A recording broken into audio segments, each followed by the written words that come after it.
Yan, nandyan po si Jovelyn sa altar po namin. Pero dahil sa dami kong iniikutan mga bossing ko kung nasan si Jovelyn, lahat po yan tuwing umaga. Yan po ay po sa kabila, may altar din po doon. May mga picture din doon si Jovelyn. Tapos bukod po doon sa mga kwarto, parang nawala si Jovelyn pero dumami naman ang mga picture na halos lahat ay kinikisan ko. Kaya napakaraming Jovelyn ang naging kapalit mga boss. Ito, maikwento ko lang po sa inyo. Dahil, di ba dati nagkaroon kami ng spa, pinangalan ko pa Jovelyn Spa. At dahil nga po mga bossing, nga po payo ko nga po, kung hindi nyo naman kayang matutukan, huwag ka na magninegosyo. Kasi dapat, tutukan mo. Siguro, para sa akin mga boss okay na yung isa, okay sana kung magano ka ng ibang tao. Pero sa panahon ngayon, lalo na pagdating sa usapin ng pera, mahirap pagtiwala mga bossing. Tapos, yung ba, mahal-mahal ang upa. Tapos, kumbaga, magsama-sama na in short, kailangan, kung kayo magninegosyo, tututukan nyo. Hindi ko nga natutukan nga po yun. Ang ending, nagsarado po siya. Tapos ngayon, di yung tao po namin doon, yung nagmamassage sa amin, masarap naman po magmasahe. Pupunta po dito. Ngayon, inusap ko po siya na, ayun nga po, mamasahin. Kasi, pag po, iba-iba sa pakiramdam, yung hagod lahat, yung hilot kung tawagin, hahagodin lahat. Tapos ngayon, nung araw na yung Wednesday mga bossing ko, kasi isang picture namin na malaki, nilagay namin sa salas. Tapos kasi kawikaan ko, hindi po wala na si Jovelyn. Kasi may mga ganun Minsan pa hindi pa iba sa akin na mga nagpapayo na wala na anak mo, itabi ko daw mga picture, malas daw po yun. Madaling sabihin, lalo na kung hindi mahal sa buhay. Kapag hindi mo mahal sa buhay, madaling kinikilabutan kapag nakikita mo. Pero pag mahal mo sa buhay, hindi. Iba yung parang ayaw mo alisin yung mga bagay na, kumbaga kung nandito siya noon, nandyan yung bakit nung nawala, pagkipukit ba nawala na, pumanaw na yung tao, wala na rin sa buhay mo. Kumbaga naging part siya ng buhay mo. Nakasabit yung picture, yun na yun. Ang gusto ng iba, minsan sa akin, sa kalooban ko, kahit minsan hindi iba sa amin, ay nagsasabi ng ganun sa isipan ko. Ano mo ba si Jovelyn? Bakit parang ganun? Kasi para sa akin, bilang nanay, sobrang mahal ko yung anak ko. Gustong-gusto ko yung nakikita yung picture ng anak ko at saka hindi pugit na wala siya. Kumbaga, burado na rin siya. Kasi sasabi, malas. Ang kawikaan ko, mga bossing ko, anak ko yun Paano magiging malas? Sapol naman kumbaga member siya ng family. Hindi siya kailangang pugit na wala na siya, tatanggalin na yung mga picture. Kasi, ano daw po yun, para nag-a-attract ng negatibo. Ang alam ko yung mga ganon, sa wallet. Sa wallet, huwag ka maglalagay ng mga picture kasi dapat doon yung mga ano lang, basta pera lang kasi wallet yun. Kailangan pera nandoon. Kasi lalo na pagka mga may pumanaw, ganon, sabi, sumisibol ang kalungkutan. Pag nakita mo siya, syempre, pera, yung sa wallet, maa-attract mo, parang malulungkot ka, maa-attract mo, negatibo, ganon. Yun ang alam ko. Pero pag sa bahay, hindi pagkit na wala na yung tao, tatabi mo na yung mga picture, siguro yung iba, pero hindi ako. Kasi syempre, nagpapahalagahan ko po yung picture yan ng aking anak. Ngayon, ay di, in short, ito, napasegue na ako sa ibang kwento. Ngayon, ang pinaka-in short nito, amoy na amoy yung kandila doon sa kung saan kami minamasahe. Amoy na amoy siya. Sabi ko doon sa naamoy mo? Sabi, ma'am, kanina ko pa nga naamoy, hindi lang daw siya nagsasalita. Ang tindi ng amoy. Wala naman nagsisindi ng kandila, pero amoy na amoy pa. Tapos yung mister ko sumunod, sunod-sunod po kaming tatlo. Naamoy po namin. Tapos, sabi, nandito lang po si Jovelyn. Sabi na nagmamassage sa akin. Kasi si Jovelyn, hindi iba sa kanya. Kasi si Jovelyn, ang tumatao dati sa spa. Lalo yung pandemic, siya yung lagi nandun. Kaya, kumbaga, kakwentuhan niya rin yung mga yon, yung nagmamasahe po sa amin.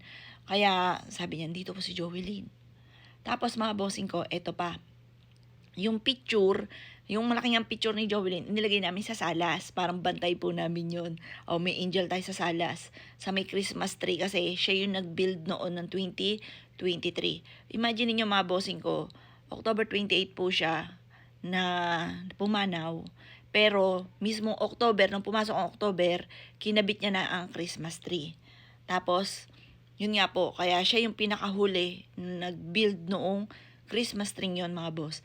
Tapos tinayo namin doon. Lagi na lang, akala namin may tao doon, mga bossing. Parang pag ano namin, parang puti po siya. Ganun, parang may tao na nakatayo, na nakaputi. Ganun. Ganun lagi, kada ano, bumabalik lagi. Parang nakikita si Jovelyn. Ay, si Jovelyn nasa bintana, ganun. Parang buhay na buhay yung ano, yun nga po yung nando sa kwarto, na kapag binuksan ng pinto, nasa kanya yung liwanag, yung ganun, kitang-kita mo kaagad siya, parang nagliliwanag. Ganun din siya dito, mga boss. Parang may buhay yung mismong anong yun. Kada may na ano, bumabalik sa bintana at iniisip nga po na parang, ay si Jovelyn, ganun. Kasi parang buhay na buhay yung picture niya, mga boss, na nakatayo siya. Pero kapag tinignan mo siya, parang kumukupas na. Pero pagka biglang dumaan ka, parang nagliliwanag na puti, mga boss. Ayun, na-share ko lang po sa inyo kasi parang sobrang hiwaga. Tapos halimbawa, yun nga po, unang-una numero unong ano sa amin, kapag wala kami maparkingan, tinatawag kaagad po namin siya. Tapos nagkakaroon kaagad kami ng parking. Tapos pangalawa, pag nag-wish po ako sa kanya, nagkakatotoo po kaagad, mga boss. Sabi ko, anak, ganyan, bigyan mo naman ako ganito, ganyan. Kasi inaalala ko, may ganito ako, ganyan, ganyan. Nagkakatotoo po kaagad, mga boss. Parang nag-grant kaagad. Sabi ko, talaga nandiyan si Jovelyn. Kumbaga, may gabay. Tapos, pagka nagkukwentuhan kami, biglang tutugtog sa radyo. Hindi naman namin yun. Kumbaga, radyo talaga siya. Hindi yung naka ano na lang yung tugtog, yung sunod-sunod. Hindi ganon. Yung play all, hindi ganon. Bigla na lang tutugtog yung mga favorite po niyang kanta. Or yung favorite ko sa kanya na How Do You Heal My Broken Heart. Yun. Biglang tutugtog, tapos kikilabutan kami. Andiyan si Jovelyn. Yung mga ganon, mga boss.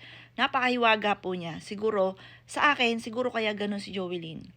Dahil hindi niya rin inaasahan. Kahit sabihin nyo ng 2 years, hindi niya pa siguro tanggap na ano, or nandito-dito lang po siya. Or, hindi lang natin nakikita kasi nawala na yung katawan lupa. Pero kung saan nakatira yung kaluluwa, sa akin lang, opinion ko lang kasi, gano'n na nangyari eh. Kung saan nakatira yung kaluluwa, nandun din po siya.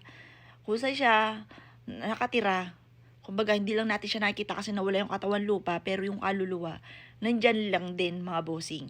Minsan, parang may pumasok sa amin kasi yung pintuan namin, ang dami ko wind chime na nilagay, may mga kristal na wind chime, natural stone, ang dami, iskandalosa masyado yung pintuan namin. Kasi para alam ko din, kapag may papasok at lalabas, kasi sobrang ingay, kahit doon nagbibideo ko, dinig ko kaagad na may pumasok.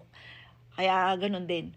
Minsan, nakalak ang pinto, maririg mo parang biglang umano yung pinto, ganun, mga boss. Tapos sa isip pang agad namin, nila Justin, si ate. Yon. Kaya minsan may mga lugar na gusto ni Justin puntahan na siguro namimiss niya ate niya. Pero sabi nga niya, namimiss niya na si ate niya. Ay pinupuntahan namin. Kaya pinagbibigyan ko naman kung anong sabihin ng aking anak. Yun nga po, pinayuhan ko mister ko. Kasi minsan, di ba kami lang, syempre wala naman kaming kasambahay. May ginagawa mister ko. Ako, syempre, busy-busy din po ako. Kapag may kinukwento ang anak ko, kahit anong ginagawa mo, sabi ko sa mister ko, ititigil mo. Makikinig ka kung ano sinasabi ng anak mo. Kasi, syempre, sa buhay po natin, di ba kagaya nga po nangyari kay Jovelyn, pero ganun din naman kami kay Jovelyn, kahit nga ang dami kong ginagawa, pag gusto niya pumunta sa ganito, titigil po talaga. Ang gagawin ko, hahapitin ko po yon yung, halimbawa, magbibideo ko, mag-e-edit ako, hapitin ko yon hanggang 2 days, good for 2 days, para sa isusunod na araw, pwede na kaming gumala, ganon. Or kaya gusto ng anak ko, magsasacrifice ako, pag uwi ko, kahit pagod na ako, sa ako itutuloy ginagawa ko, yung ganon. Yun ang billing ko sa mister ko. Kasi sabi ko sa mister ko, paano na lang kung halimbawa, na-busy ako, or halimbawa, wala ako dito, paano na lang, di yung anak mo, hindi mo na makakausap. Kasi, ang pinakamahalaga niyan, yung family, yung yung banding ng family, kwentuhan. Tsaka pagka ikaw nagsasalta, para sa akin mga boss, hindi po kita yung naging magulang, tayo po yung anak lang lagi natin makikinig. Pakikinggan din po natin sila kung ano yung gusto nilang mangyari. Yun ang turo ko sa mister ko. Kasi minsan sabi ko, kaya yung minsan mga bata hindi na nagkukwento kasi sa mga magulang. Kasi parang ini-ignore sila, hindi sila pinapansin. Kaya ang ending, hindi sila nagkukwento.